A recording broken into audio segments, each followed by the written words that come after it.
ಚಿನ್ನದ ದರ ಏರಿಕೆಯಿಂದ ಕಂಗೆಟ್ಟಿದ್ದ ಜನರಿಗೆ ಇದೀಗ ಭರ್ಜರಿಯಾದಂತಹ ಸಿಹಿ ಸುದ್ದಿ ಸಿಕ್ಕಿದೆ. ಚಿನ್ನ ಬೆಳ್ಳಿ ಖರೀದಿದಾರರಿಗೆ ಇಂದು ಒಳ್ಳೆಯ ದಿನ. ಬಂಗಾರ ಮತ್ತು ಬೆಳ್ಳಿಯ ಬೆಲೆಯಲ್ಲಿ ಭಾರಿ ಕುಸಿತ ಆಗಿರುವಂತದ್ದು. ಚಿನ್ನದ ದರ ಏರಿಕೆಯಿಂದ ಕಂಗೆಟ್ಟಿದ್ದ ಜನರಿಗೆ ಭರ್ಜರಿ ಸಿಹಿ ಸುದ್ದಿ. ಚಿನ್ನ ಬೆಳ್ಳಿ ಖರೀದಿದಾರರಿಗೆ ಇದು ಒಂದು ಒಳ್ಳೆಯ ದಿನ.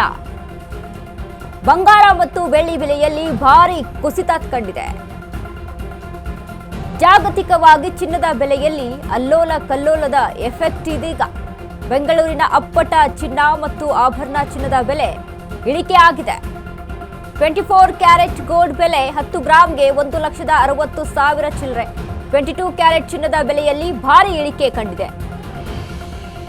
1 ಗ್ರಾಂ 22 ಕ್ಯಾರೆಟ್ ಚಿನ್ನಕ್ಕೆ 14,720 ರೂಪಾಯಿ. ಕೆಜಿ ಬೆಳ್ಳಿ ಬೆಲೆಯಲ್ಲಿ ಬರೋಬ್ಬರಿ 15,000 ಇಳಿಕೆ. ಇದರಿಂದ ಆಭರಣ ಪ್ರಿಯರಿಗೆ ಕೊಂಚ ನಿರಾಳವಾಗಿದೆ.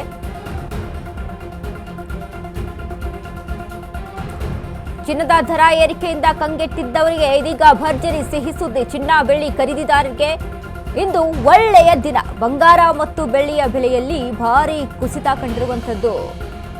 ಜಾಗತಿಕವಾಗಿ ಚಿನ್ನದ ಬೆಲೆಯಲ್ಲಿ ಅಲ್ಲೋಲ ಕಲ್ಲೋಲದ ಎಫೆಕ್ಟ್ ಇದೀಗ ಶುರುವಾಗಿದೆ. ಬೆಂಗಳೂರಿನಲ್ಲಿ ಅಪ್ಪಟ ಚಿನ್ನ ಮತ್ತು ಆಭರಣ ಚಿನ್ನದ ಬೆಲೆ ಇಳಿಕೆ ಕಂಡಿರುವಂತದ್ದು. 24 ಕ್ಯಾರೆಟ್ ಗೋಲ್ಡ್ ಬೆಲೆ 10 ಗ್ರಾಂಗೆ 1,60,580 ರೂಪಾಯಿ. ಇನ್ನು 22 ಕ್ಯಾರೆಟ್ ಚಿನ್ನದ ಬೆಲೆಯಲ್ಲೂ ಸಹಿತ ಭಾರಿ ಇಳಿಕೆ ಕಂಡಿರುವಂತದ್ದು. 1 ಗ್ರಾಂ 22 ಕ್ಯಾರೆಟ್ ಚಿನ್ನಕ್ಕೆ 14,720 ರೂಪಾಯಿ. ಕೆಜಿ ಬೆಳ್ಳಿ ಬೆಲೆಯಲ್ಲಿ ಬರೋಬ್ಬರಿ 15,000 ಇಳಿಕೆ ಆಗಿದೆ. ಇದರಿಂದ ಆಭರಣ ಪ್ರಿಯರಿಗೆ ಕೊಂಚ ನಿರಾಳ.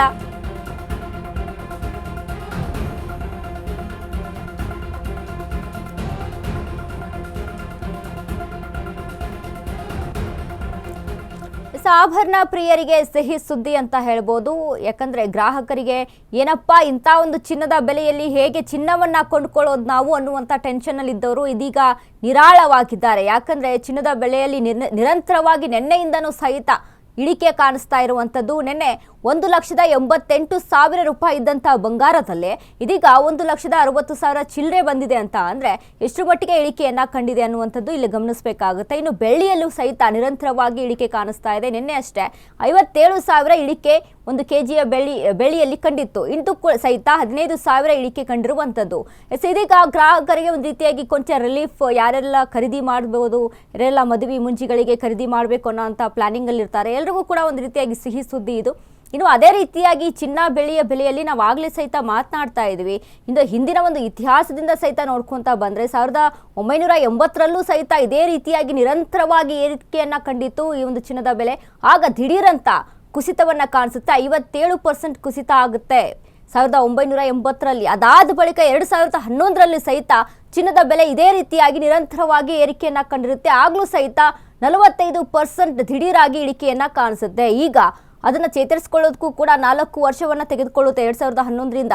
ಅದಾದ ಬಳಿಕ ಇದೀಗ 2026 ಈಗಿನ ಒಂದು ದಿನಮಾನಗಳಲ್ಲಿ ಸಹಿತ ಅದೇ ರೀತಿಯಾಗಿ ಚಿನ್ನದ ಬೆಲೆಯ ಏರಿಕೆಯನ್ನ ನೋಡಿ ಯಾರೆಲ್ಲ ಹೂಡಿಕೆದಾರರಿದ್ರು ಎಲ್ಲರೂ ಕೂಡ ಹೂಡಿಕೆಯನ್ನ ಮಾಡೋದಕ್ಕೆ ಮುಂದಾದ್ರು. ಆದರೆ ನಿನ್ನೆ ಆಗಿರುವಂತ ಹೂಡಿಕೆದಾರರಲ್ಲಿ ಕಂಡಿರುವಂತಹ ಒಂದು ಇಳಿಕೆ ಏನಿದೆ ಅದರಿಂದ ಸಾಕಷ್ಟು ಕಂಗಾಲಾಗಿದ್ದಾರೆ. ಯಾಕಂದ್ರೆ ಸಾಕಷ್ಟು ಕೋಟ್ಯಾಂತರ ರೂಪಾಯಿಯನ್ನ ಹೂಡಿಕೆ ಮಾಡಿದ್ರು, ಆದರೆ ದಿಢೀರಂತ ಇಳಿಕೆಯನ್ನ ಕಂಡಿದ್ದಕ್ಕೆ ಅಲ್ಲಿ ಲಾಸ್ ಅನುಭವಿಸಿರುವಂತದ್ದು ಹೂಡಿಕೆದಾರರಾದ್ರೆ, ಆದರೆ ಇಲ್ಲಿ ಕೊಂಡುಕೊಳ್ಳುವಂತ ಗ್ರಾಹಕರಿಗೆ ಇದು ಸಿಹಿಯ ಸುದ್ದಿ. ನಿನ್ನೆಯಿಂದ ಸಹಿತ ಸತತವಾಗಿ ಏನು ಚಿನ್ನ ಬೆಳ್ಳಿಯಲ್ಲಿ ಇಳಿಕೆಗಳು ಕಾಣಿಸ್ತಾ ಇದೆಯೋ ಇದರ ಒಂದು ಕುರಿತಾಗಿ ಎಲ್ಲರೂ ಗ್ರಾಹಕರು ಕೂಡ ಇದೀಗ ಚಿನ್ನ ಬೆಳ್ಳಿಯನ್ನ ಖರೀದಿ ಮಾಡೋದಕ್ಕೆ ಮುಂದಾಗಿದ್ದಾರೆ. ಎಲ್ಲರೂ ಕೂಡ ದೌಡಾಯಿಸಿ ಇನ್ನೇನಪ್ಪ ಮತ್ತೆ ಏರಿಕೆ ಆದರೆ ಕಷ್ಟ ಅನ್ನುವಂಥ ವಿಚಾರಕ್ಕೆ ಇದೀಗ ಖರೀದಿ ಮಾಡೋದಕ್ಕೆ ಮುಂದಾಗಿರುವಂಥದ್ದು. ಇನ್ನು ಅದೇ ರೀತಿಯಾಗಿ ಯಾಕೆ ಈ ರೀತಿಯಾಗಿ ಮಾರುಕಟ್ಟೆಯಲ್ಲಿ ದಿಢೀರಂಥ ವ್ಯತ್ಯಾಸಗಳು ಕಾಣಿಸುತ್ತೆ ಅಂತ ನಾವು ಗಮನಿಸೋದಾದ್ರೆ ಇದೊಂದು ಮಾರ್ಕೆಟಿಂಗ್ ಸ್ಕಿಲ್. ಯಾಕಂದ್ರೆ ಈ ಹಿಂದಿನ ಕೆಲವೊಂದಿಷ್ಟು ಖಾಸಗಿ ಕಂಪನಿಗಳು ಏನು ಮಾಡ್ತಾವೆ, ಒಂದಿಷ್ಟು ಕೋಟಿ ರೂಪಾಯಿ 1,000 ಕೋಟಿ ರೂಪಾಯಿಗಳನ್ನ ಹೂಡಿಕೆ ಮಾಡಿಬಿಡುತ್ತೆ. ಆದರೆ ಅದು ಕೊಟ್ಟಿರೋದ್ರಲ್ಲಿ ಜಸ್ಟ್ ಒಂದು ಹೂಡಿಕೆ ಮಾಡ್ತೀವಿ ಅನ್ನುವಂಥ ಅನೌನ್ಸ್ಮೆಂಟಲ್ಲಿ ಇಟ್ಟಿರುತ್ತೆ. ಆದರೆ ದಿಢೀರಂತ ಅಲ್ಲಿ ಚಿನ್ನದ ಬೆಲೆಯನ್ನು ಏರಿಕೆ ಮಾಡುವಂಥ ಸಂದರ್ಭದಲ್ಲಿ ಗ್ರಾಹಕರು ಏನು ಮಾಡ್ತಾರೆ, ಖರೀದಿ ಮಾಡೋದಕ್ಕೆ ಮುಂದಾಗ್ತಾರೆ. ಇನ್ನು ಬೆಳ್ಳಿಯ ಒಂದು ಬಂಗಾರದ ಬೆಲೆ ಹೆಚ್ಚಾಗ್ಬೋದಪ್ಪ ಅನ್ನುವಂಥದ್ದನ್ನ ಒಂದು ಗಮನದಲ್ಲಿ ಇಟ್ಕೊಂಡು ಖರೀದಿಗೆ ಮುಂದಾಗ್ತಾರೆ.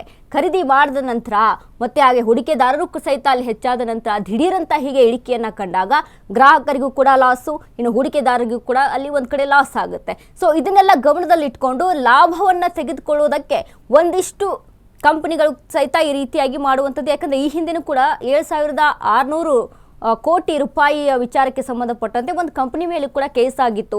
ಯಾಕಂದರೆ ಸುಮ್ಮನೆ ಹೂಡಿಕೆ ಮಾಡ್ತೀವಿ ಅಂತ ಅನೌನ್ಸ್ಮೆಂಟ್ ಮಾಡ್ತಾರೆ, ಆದರೆ ಈ ರೀತಿಯಾಗಿ ಅಲ್ಲಿ ಶೇರ್ ಮಾರ್ಕೆಟಲ್ಲಿ ಬೆಲೆಗಳ ವ್ಯತ್ಯಾಸಗಳು ಹೆಚ್ಚಾಗಿರೋದ್ರಿಂದ ಅಲ್ಲಿ ಹೂಡಿಕೆದಾರರು ಕೂಡ ಅಲ್ಲಿ ಹೆಚ್ಚಾಗಿ ಹೂಡಿಕೆ ಮಾಡೋದಕ್ಕೆ ಮುಂದಾಗ್ತಾರೆ. ಇದ್ರ ಜೊತೆಗೆ ಗ್ರಾಹಕರು ಕೂಡ ಇದರ ಬಿಸಿಯಲ್ಲಿ ಜೋರಾಗಿ ಇನ್ನೂ ತಟ್ಟಿಬಿಡುತ್ತೆ ಅನ್ನುವಂಥ ಒಂದು ಭಯಕ್ಕೆ ಒಂದು ಖರೀದಿಗೆ ಮುಂದಾಗ್ತಾರೆ. ಆದರೆ ಕೊನೆಯದಾಗಿ ಲಾಸನ್ನು ಅನುಭವಿಸ್ತಾರೆ. ಸೊ ಹೀಗಾಗಿ ಇದ್ರ ರೀತಿಯಾಗಿ ಜನಗಳ ದಾರಿ ತಪ್ಪಿಸುವಂಥ ಕೆಲಸ ಆಗುತ್ತೆ ಅನ್ನುವಂಥ ವಿಚಾರಕ್ಕೆ ಅಲ್ಲಿ ಅದ್ರ ಮೇಲೆ ಕೇಸ್ ಕೂಡ ಆಗಿತ್ತು. ಹೀಗೆ ಯಾರ್ಯಾರೆಲ್ಲ ಹೂಡಿಕೆಯನ್ನು ಮಾಡೋದಕ್ಕೆ ಮುಂದಾಗ್ತಾ ಇರ್ತೀರಾ, ತಜ್ಞರ ಸಲಹೆಯ ಪ್ರಕಾರ ಒಂದಿಷ್ಟು ಗಮನಿಸಬೇಕು.